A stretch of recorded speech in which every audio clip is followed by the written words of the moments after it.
Leftist সবাইকে, ultra left সবাইকে, আমাদের তৃণমূল কংগ্রেস আমরা কথা দিচ্ছি, ন্যাশনাল পার্টি সবাইকে, যার যতটুকু শক্তি আছে, দিল্লিতেও যেমন আমরা লড়াই করব, তেমনি বাংলাতেও আসুন আমরা জোটবাদী।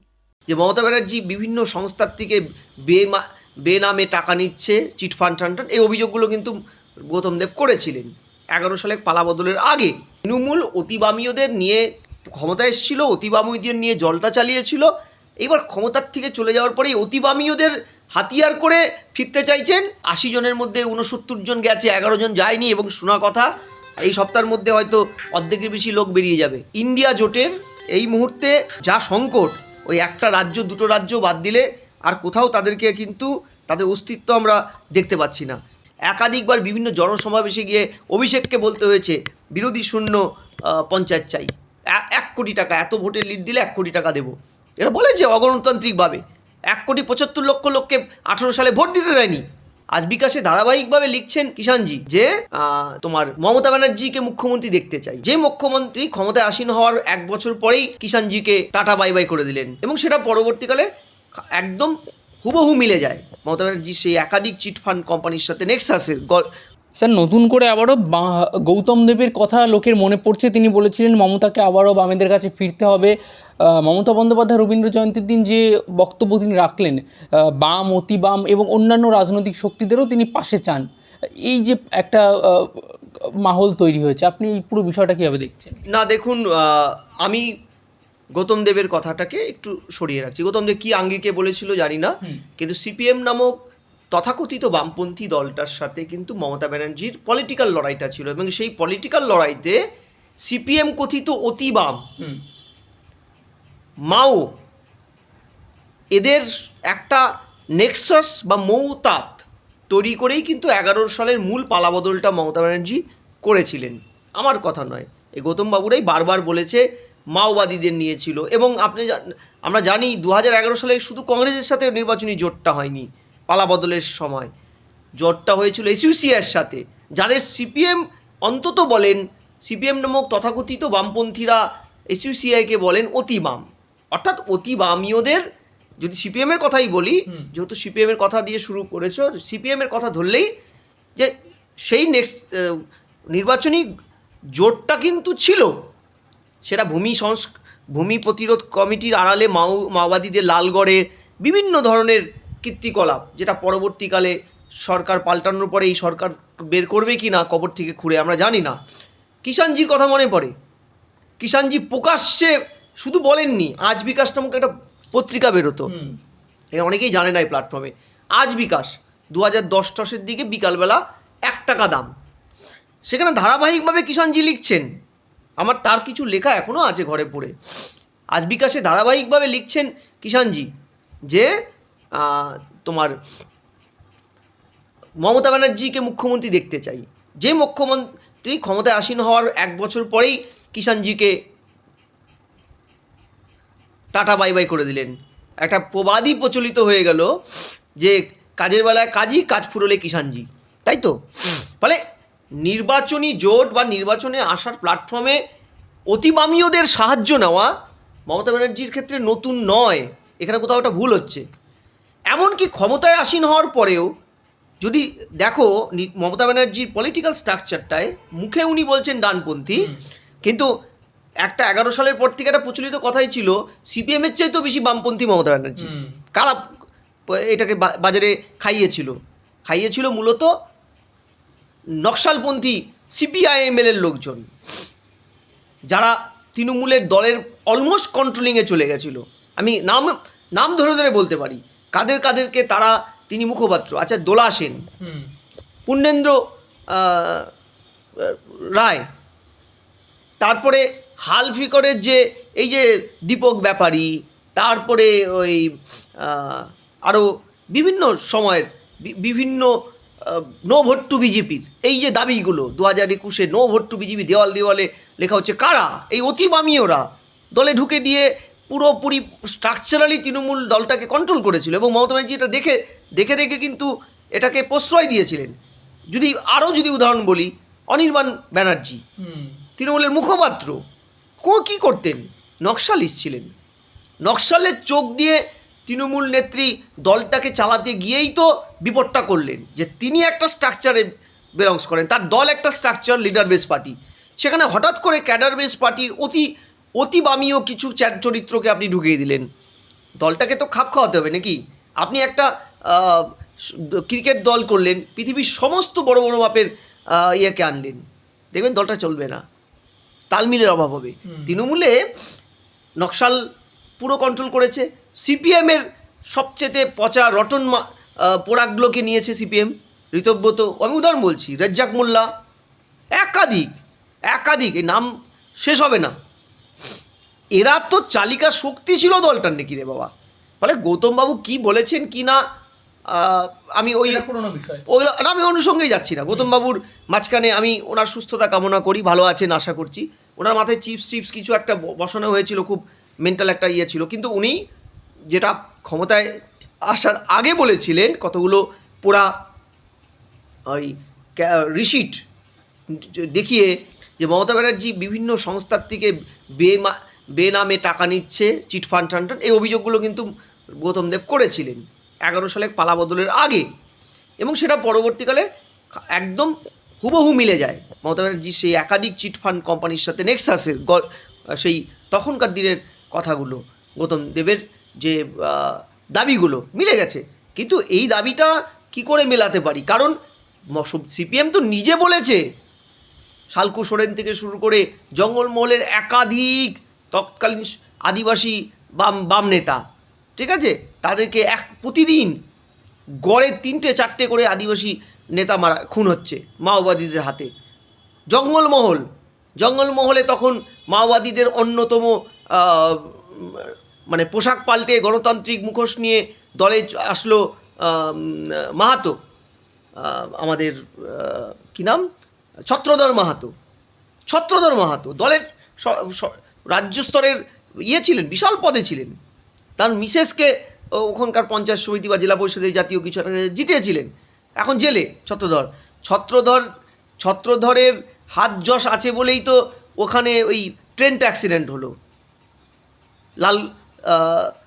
মানে ওই লালগড়ের ওখানে বিখ্যাত সেই ট্রেন অ্যাক্সিডেন্ট, ঠিক আছে, হাজার হাজার সহনাগরিক মারা গেল।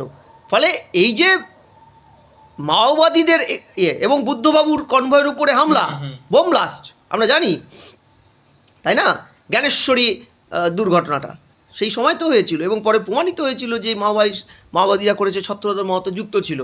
তা ছত্রধর মাহাতো কোন দলের? তৃণমূলের না? তৃণমূল অতিবামীয়দের নিয়ে ক্ষমতায় এসেছিল, অতিবামীদের নিয়ে জলটা চালিয়েছিল। এবার ক্ষমতার থেকে চলে যাওয়ার পরেই অতিবামীয়দের হাতিয়ার করে ফিরতে চাইছেন, এবং কিছু সিপিএম, খুচরো বাম, অতিবাম, কুচো বাম, ঝান্ডু বাম, যদি তুমি এই সিরিজগুলো বলো, ওই একদম আমরা বলতাম তখন বাম, ওই নীতি বাম, তারপরে অতি বাম, সতী বাম, এইসব বামদের নিয়ে আলট্রা বাম, ফেসবুক বামেদের অনেক মানে ওই যে স্টুডিওতে বসে থাকা বাম, তারপরে রিলস বাম, দেখবে তুমি আছে এরকম বামের সংজ্ঞা আমরা শহর অঞ্চলে দেখতে পাই। এই সব বামেদের নিয়েই তৃণমূল নেত্রী আবার ঘুরে দাঁড়াতে চাইছেন। হয়তো এই যাত্রার হবে না। মোহাম্মদ সেলিম তো একদমই উল্টো প্রতিক্রিয়া দিয়েছেন। মোহাম্মদ সেলিম একদম স্পষ্টভাবে তিনি জানিয়ে দিয়েছেন যে তৃণমূলের সঙ্গে কোনো জোট হচ্ছে না বা তৃণমূলের পাশে তারা নেই। মমতা বন্দ্যোপাধ্যায় হঠাৎ করে এইরকম না, তার কারণ আছে। মমতা ব্যানার্জি রিজাইন দেয়নি। Mamata Banerjee Facebook status same রেখেছে, উনি সিএম। ইংরেজিতে স্টেটমেন্ট দিয়ে পশ্চিমবঙ্গের বাইরের যে মাস মিডিয়াগুলো, অন্যান্য রাজ্যগুলোকে উনি বোঝাতে চেয়েছেন তাকে 100টা সিটে জোর করে হারিয়ে দেওয়া হয়েছে, তিনি 80টা সিটে জিতেছেন। অর্থাৎ তিনি এখনও জননেত্রী, তার জনগণ তার প্রতি বিশ্বাস হারায়নি। তিনি এখনও জনগণের গ্রেট ম্যান্ডেট পাওয়া, একদম জনগণের ভালোবাসার অন্যতম দাবিদার। তাকে জোর করে ম্যানিপুলেট করে হারানো হয়েছে। তাই তোমরা দেখো, সবাই দেখো বলে সারা ভারতবর্ষের রাজনৈতিক পরিমণ্ডলে তিনি ভেসে থাকতে চাইছেন এখনও পর্যন্ত।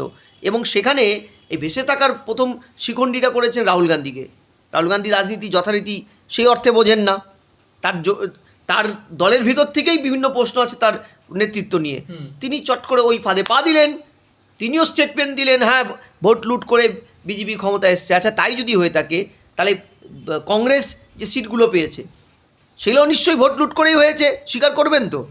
কংগ্রেসের তো ভোট বেড়েছে রাজ্যে, এটা ভোট লুট করে বেড়েছে। মানে অদ্ভুত একটা মানে পলিটিশিয়ান, যে পলিটিশিয়ানকে তার দলই সিরিয়াসলি নেয় না। আরে ভাই রাজনীতি সিরিয়াস, এটা কপিল শর্মার শো হচ্ছে না। ভারতবর্ষের রাজনীতিটা কপিল শর্মার শো নয়, যেখানে রাহুল গান্ধী ঢুকে পারফর্ম করছে মাঝে মধ্যেই হাস্যকৌতুক, তারপরে বিদেশে চলে যাচ্ছে, 365 দিনের মধ্যে 65 দিনই বিদেশে থাকছে, 300 দিন পার্ট টাইম রাজনীতিটা করছে। এটা হতে পারে না। মমতা ব্যানার্জি ইন্ডিয়া জোটে তার সমস্ত ব্যর্থতাকে চাপিয়ে দিয়ে সুন্দর রাজনীতিতে ভেসে থাকতে চাইছেন। তার জন্য রাহুল গান্ধী আছে, অখিলেশ যাদব আছে, যারা রাজনীতিতে প্রায় এখন নিষ্কম্মা, নিষ্ক্রিয়, কোনো কাজকর্ম কিছু নেই। মমতা বন্দ্যোপাধ্যায় স্যার বারবার 100টা সিট লুটের কথা বলছেন, এখানেও কি তাহলে তিনি এই ইন্ডি জোটের এই শরিকদের বোঝাতে চাইছেন যে আমি এখনো জনপ্রিয় নেত্রী আছি? হ্যাঁ সেটাই তো। না হলে তিনি ইংরেজিতে স্টেটমেন্ট দিচ্ছেন, ভুল বললেও তিনি একজনে সেই ভুল ইংরাজিটাই সারা ভারতবর্ষে বার্তা দিচ্ছেন। ঠিক আছে, দলে এজেন্ডা সেট করে দিয়েছেন যে যে নেতাই কথা বলবে, যদিও নেতা নেই, প্রায় সব পালিয়ে গেছে, ইঁদুরগুলো সব পালিয়ে গেছে। ঠিক আছে, সমাজ বিরোধীরা পালিয়ে গেছে, ওনার তাবেদার পুলিশগুলোও পালিয়ে গেছে, ওনাকে আনফলো করে দিয়েছে লালবাজার সমস্ত সাইড থেকে। ফলে এই জায়গায় দাঁড়িয়ে যে কটা আছে তাবেদার, তাদেরকে ন্যারেটিভ সেট করে দেওয়া হয়েছে, তোমরা এই কথাটাই বলবে, 100টা সিটে আমাদের হারিয়েছে, আমরা জনপ্রিয় নেত্রী, বা আমরা মামলা করব। ঠিক যেমন নন্দীগ্রামে 21-এ হেরে যাওয়ার পর উনি মামলা করেছিলেন, তারপরে মামলায় আর শুনানিতে কোথাও উপস্থিত থাকেননি। ঠিক ওই রকম একটা মামলা করবেন, উদ্দেশ্য মামলা করা নয়, উদ্দেশ্য এইটা নিয়ে সিরিয়াসলি লড়া নয়, কারণ এটার মধ্যে ইস্যুই নেই কোনো। তিনি হেরে গেছেন, জনগণের গ্রেট ম্যান্ডেটে হেরেছেন, কিন্তু এটাকে ভাসিয়ে রেখে তিনি রাজনীতিতে ভেসে থাকতে চাইছেন। কিন্তু হয়তো এই যাত্রা মানে তার আশা পূর্ণ হবে না, তিনি ওই আশায় বাঁচে চাষা, ওই রকমই বেঁচে থাকবেন। কারণ আমি তোমাকে বলছি, এই যে বাম, অতি বাম, কুচো বাম, ঝন্ডু বাম, আলট্রা বাম, সুপার বাম, ডিজিটাল বাম, ফেসবুক বাম, কি কি সব বাম আছে, আমরা তখনকার দিনে বলতাম সতী বাম, অতি বাম, নীতি বাম, খ্যাতি বাম, এগুলো অনেক বাম আছে। এ রাজ্যে বামের অভাব নেই। ঠিক আছে, সব দেখবে ফেসবুকে আতলামি মারে, আগে চায়ের দোকানে আতলামি মারতো। ঠিক আছে, তর্কে ঝড় তুলতো, প্রেসিডেন্সি যাদবপুরের ক্যাম্পাসের ভিতরে ঝড় তুলতো, পুঁজিবাদ হটাও, মার্ক্সবাদ লাও, বলতে বলতে চাকরিতে ক্যাম্পাসিংয়ের চাকরিটা পেয়েই আমেরিকায়, পুঁজিবাদের দেশে সারা ছাত্র জীবন আমেরিকার মুন্ডুপাত করে গেল, গিয়ে আমেরিকাতেই সেটেল হলো। এইটা হচ্ছিল এদের দ্বিচারিতা বা বহুর চারিতা। গিরগিটিও এদের দেখে মানে লজ্জায় করে, যে তারাও গিরগিটিও এত তাড়াতাড়ি রং পাল্টাতে পারে না যত তাড়াতাড়ি এই অতিবাম, নীতিবাম, খ্যাতিবাম, ফেসবুক বাম, রিল বাম এরা পাল্টায়। আমি বলছি যে এই বামগুলো এই মুহূর্তে বাংলায় নেই। 2-4টা আছে শহরে, সব গর্তে ঢুকে গেছে, 2-4টা। এদের কোনো মূল্য সমাজ জীবনে, রাজনীতি জীবনে কোথাও নেই। সিপিএম এবারও 0.26% ভোট কমিয়ে দিয়েছে। হেভি ওয়েট, যাদেরকে ফেসবুকে প্রতিদিন আমরা দেখতাম, হ্যাঁ, সোনো পাউডার মেখে মাস্ক চর্চা করছে, তারা ম্যাক্সিমামই জামানত খুইয়েছে, কলতান জামানত খুইয়েছে তো। ফলে 2জন বা 3জন বাদ দিলে কেউ জামানত বাঁচাতে পারেনি। এটা হচ্ছে এই মুহূর্তে সিপিএমের অবস্থা, মার্ক্সবাদী বা তথাকথিত বামপন্থীগুলোর অবস্থা। ফলে এদেরকে বৈতরণী করে মমতা ব্যানার্জি আগামীতে ফিরে আসবেন, এই দিবা স্বপ্ন উনি ইচ্ছা করেই জেনে বুঝে দেখছেন। এই কারণে যেন তেন প্রকারণে দলটা যে ভেঙে যাচ্ছে, চুরমার হয়ে যাচ্ছে, 80 জনের মধ্যে 69 জন গেছে, 11 জন যায়নি, এবং শোনা কথা এই সপ্তাহের মধ্যে হয়তো অর্ধেকের বেশি লোক বেরিয়ে যাবে। ঠিক আছে, কিন্তু স্যার মমতা বন্দ্যোপাধ্যায় এই অবস্থাতেও দাঁড়িয়ে তিনি বলছেন দিল্লি আক্রমণ করার কথা, তিনি বলছেন ইন্ডিয়া জোটের অন্যান্য শরিকদের সঙ্গে নিয়ে। আর আমার যুক্তিতে একটাই, যে তারা মানে কি করবে তাদের নিজস্ব ব্যাপার, কিন্তু আমি একটু বিশ্বাস করি যে ইন্ডিয়া জোটের এই মুহূর্তে যে যা সংকট, ওই একটা রাজ্য, 2টো রাজ্য বাদ দিলে আর কোথাও তাদেরকে কিন্তু তাদের অস্তিত্ব আমরা দেখতে পাচ্ছি না। ফলে মানে তিনি ইন্ডিয়া জোটের শিখণ্ডী করে ভারতবর্ষের রাজনীতিতে দিল্লি দখলের স্বপ্ন দেখতেই পারেন। ঠিক আছে, আমার কোথাও যেন মনে হয় এভাবে কিন্তু তিনি ফিরতে পারবেন না। স্যার একটা শেষ প্রশ্ন করবো। মমতা বন্দ্যোপাধ্যায় রবীন্দ্র জয়ন্তীর দিনে বিভিন্ন কথা বললেন, তার মধ্যে যেটা অত্যন্ত প্রাসঙ্গিক, তিনি বললেন আমাকে প্রচণ্ডভাবে অসুবিধার মুখে ফেলা হচ্ছে, বিভিন্ন জায়গা থেকে তাকে সাপোর্ট করা হচ্ছে না এই নতুন সরকারের তরফ থেকে। তিনি বললেন তিনি যখন মুখ্যমন্ত্রী হয়েছিলেন বামেদের প্রচণ্ড সহযোগিতা তিনি করেছিলেন, ঠিক এটা কতটা ঠিক? ঠিক বলেছেন। প্রথম কয়েক মাসের মধ্যেই বামেদের প্রচুর সহযোগিতা উনি করেছেন। কিভাবে? একটার পর একটা বাম নেতা পহুত হয়েছিল, হত্যা করা হয়েছিল, একের পর এক বাম অফিস বদলা নাই বদল চাই বলা সরকার দখল করে নিয়েছিল, যে বাম অফিসগুলো এখন বিজেপি সরকারের সময় খোলা হচ্ছে, দাঁড়িয়ে থেকে খোলা হচ্ছে। তোমার দেখবে একের পর এক অফিসগুলোকে এখন ঝাপ খোলা হচ্ছে, ফরওয়ার্ড ব্লক পেয়েছে।